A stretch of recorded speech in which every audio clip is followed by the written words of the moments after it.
Hi guys, we're back with our December Navigating Social Minefields Through the Holidays. And today I'm talking about parties.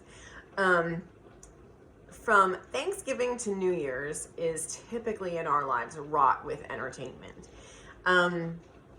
From team parties to friend parties to holidays with the family, you're going to be around a lot of people a lot of the time. So I want to give you some tips on navigating going to parties, going out, managing your best health without going off the rails. So my first tip is, if you can, entertain at your house. This allows you to control the menu, to serve the food, to manage the integrity of the ingredients. We host a huge Christmas party every year. It is a tradition for our family. It is one of the things I look forward to most about December. I'm very excited about this year's. And, And normally we have a lot of people. I believe last year we had about 110 people over, and people are like, "Are you crazy? Having that many people in your house?" I love it, and I love to cook for groups. I love to entertain. That there is some amount of stress related to that, but I actually really enjoy the outcome. I love having people over. I love the smell of the food in my house. I love the bonfire outside and all the Christmas lights and everybody laughing. I really enjoy that time. So if you can, two things. Entertain yourself. It gives you a lot more control, and it allows you to make sure that the food is up to your standards. For our party, we don't allow anyone to bring food. I do all the food. I do that by design because I don't want anything in the house that we don't eat. And I also want people to understand that the way that I eat is absolutely delicious. There is no deprivation. It will be the best food they've ever had in their lives, and they will be begging me for recipes because they've never tasted anything that tastes so good and is good for them. So I want to control that. The second thing I recommend you do is enjoy. Enjoy the holidays, enjoy family, enjoy the time, enjoy the smells, the sights, the sounds. Just enjoy it, relax, because these times come around so infrequently when you can get all of those people together under one roof, enjoying each other's company, not arguing, having a good time, laughing. You know, those are the things that memories are made of. And I used to have terrible anxiety about the holidays. Literally, when I was a kid, I would have reoccurring nightmares that started the day after Thanksgiving and went until the day after Christmas. Every night, same nightmare, over and over for years. And the reason behind that was because I internalized so much stress, even as a child, around the holidays, which I love that Julie posted about stress and the holidays and kids, because I think we forget that our kids feel just as stressed, if not more stressed than we are. For me, I remember thinking that the holidays were a financial burden for my parents and my grandparents. I remember the competition between members of our family over who got the best gifts, who got the most expensive gifts. And I remember at the end of the day on Christmas throwing my presents away because they weren't things that I wanted or needed, but they were about whoever bought them for us, not about us. And I just hated everything about the holidays. And then I had children, and I instilled that amount of stress and anxiety and negativity to my children about the holidays. So after my divorce, I decided it was really important that my attitude about the holidays change, that my attitude about friends and family change, and that I created an environment for my kids that was happy and healthy, both physically and emotionally for them. And we decided to start having our holiday party every Christmas. And it's something that my kids look forward to. They love having their friends over and their friends' families over, and they love planning it. They love helping me make the food. It's become our thing.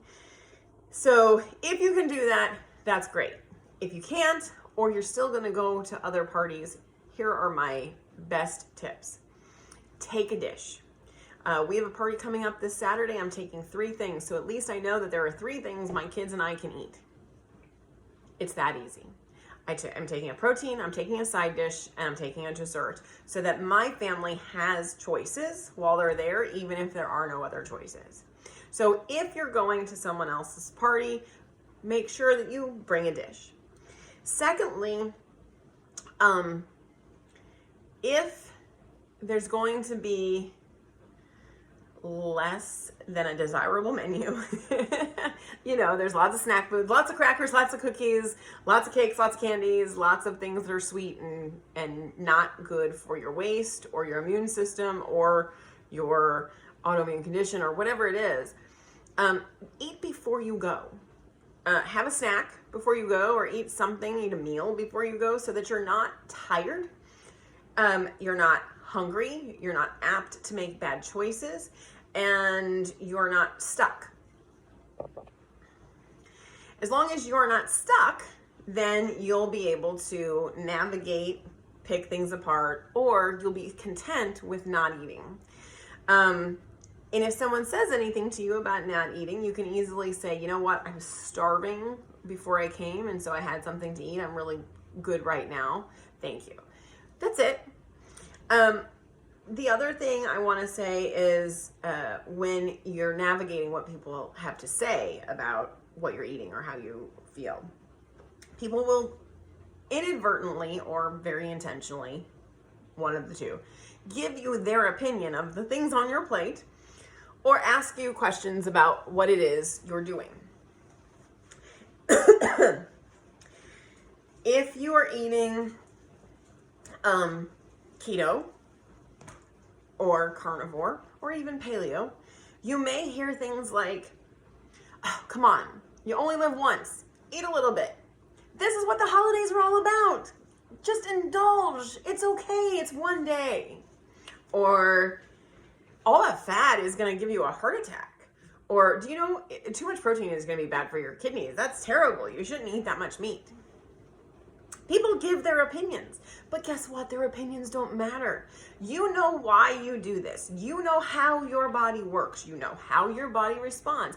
And it's not just one day. It's not just one meal. You know that relapse could actually trigger an autoimmune condition, damage your gut, cause future problems, and make it so that you have to start all over again.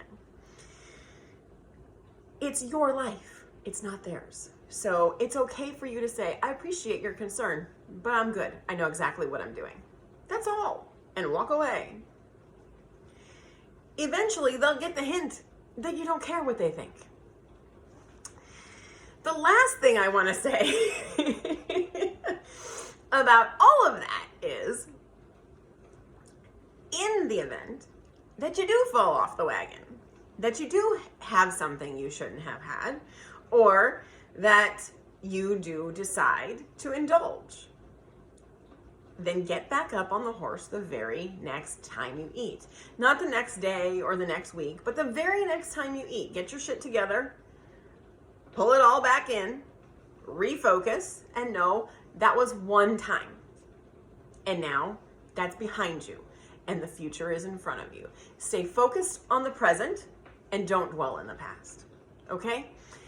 The holidays are designed to be a time when we enjoy ourselves, when we enjoy our family, when we experience gratitude for the things that we've received for that year, when we reflect on our relationships, really focus on what the holidays are all about.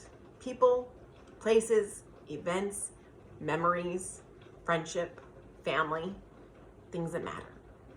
And have a wonderful and very Merry Christmas and Happy Holiday, and we will get back with you in just a day.